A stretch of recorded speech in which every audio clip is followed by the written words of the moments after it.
అరకు లోయలో వెళ్తూ ఉన్నాం.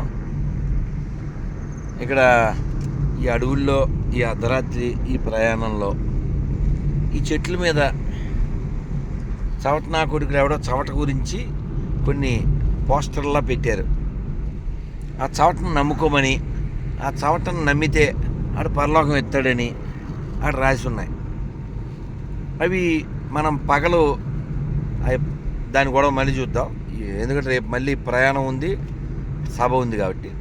విషయం ఏంటంటే, ఆ చవటను నమ్మి వాడికి 12 మంది శిష్యులు, ఆ 12 మంది కుక్కసావు చచ్చారు. ఒకడినేమో ఇంటూ ఆకారంలో, ఒకడినేమో తలనరికి, ఒకడు కుక్కసావు, ఇలా రకరకాలుగా 12 మంది చచ్చారు. వాడి 12 మంది శిష్యులకే దిక్కులేని సావు. ఆడిని నమ్మితే మిగిలిన వాళ్ళకి ఏమవుతాడు? నెంబర్ 1 ఆడే దిక్కుమాల చావు చచ్చాడు, అది నెంబర్ 2. ఆడెవడో పుట్టాడో తెలదు, నెంబర్ 3. ఆడిని నమ్మిన వాళ్ళు ధైర్యంగా నేను వాడికి మతం వాడిని రాజ్యాంగబద్ధంగా అని చెప్పుకోలేరు. అటువంటి సవటన్నా మాకెందుకు సార్? అసలు ఈ దేశానికి ఎందుకు?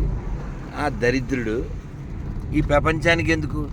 తనని నమ్మిన వాళ్ళకి మోక్షం ఇవ్వలేని దరిద్రుడు వాడు, తనని నమ్మిన వాళ్ళకి ధైర్యం ఇవ్వలేని దరిద్రుడు వాడు. మాకెందుకు మీకెందుకు?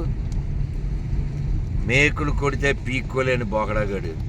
అందుకని ఇది అరకు, పీసుగా నమ్మిన వాళ్ళకి లేదు సరుకో, నిజం చెప్పే నాలాంటి వాళ్ళకి లేదు బెరుకో. ధర్మానికి వ్యతిరేకంగా ఎవడైనా వస్తే ఉరుకు తెగ నరుకు. ఎందుకండి ధైర్యంగా నేను హిందువుని అని నేను చెప్పుకుంటా,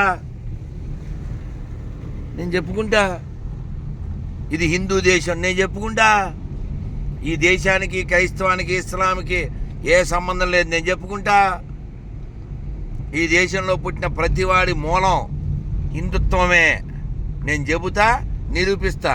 మీకు డౌట్ ఉంటే చెప్పండి. ఏ ముస్లిం స్త్రీ అయినా చీర కడుతుంది, ఏ క్రైస్తవ స్త్రీ అయినా చీర కడుతుంది. వాళ్ళు క్రైస్తవులని ముస్లిమ్స్ అని వాళ్ళు భ్రమల్లో ఉన్నారు. వాళ్ళ మూలం ఇదే, వాళ్ళు మర్చిపోయారు. వాళ్ళు మోసం చేసుకుని ఏదో ఎక్కడో భ్రమల్లో ఉన్నారు. కాబట్టి మనమంతా హిందువులం. ఇక్కడ ఎవడైతే నేను హిందువుని కాదనుకుంటాడో వాడు కూడా హిందువే. మీకు డౌట్ ఉంటే అడగండి, వాడి పేరు అడగండి, వాళ్ళ అమ్మ పేరు అడగండి, వాళ్ళ నాన్న పేరు అడగండి. మీది ఏ మతం అన్నది ముఖ్యం కాదు, నీతిగా జీవించండి. Our priority is morality, our priority is humanity, our priority nationality. ఇది చెప్పగలిగితే ఈ దేశంలో ఉండండి, ఈ భూమి మీద ఉండండి. అందుకని బొక్కలో ఆడెవడనో లారీ పక్కన మేరీగాడు కొడుకుని అమ్ముకున్నాం, మాకు ఉన్నది అమ్ముకున్నాం అక్కర్లేదు. ఆ దరిద్రం, ఆ దరిద్ర పుస్తకం, ఆ దరిద్ర మతం, ఆ దరిద్రుడు మాకు అక్కర్లే. వీడియో కింద కామెంట్లు పెట్టండి రా, మాకే పుట్టిన నా కొడకల్లారా. మీ అమ్మ నాన్న పేరు మీరు నమ్మిన బొకడా బుక్లో ఉంటే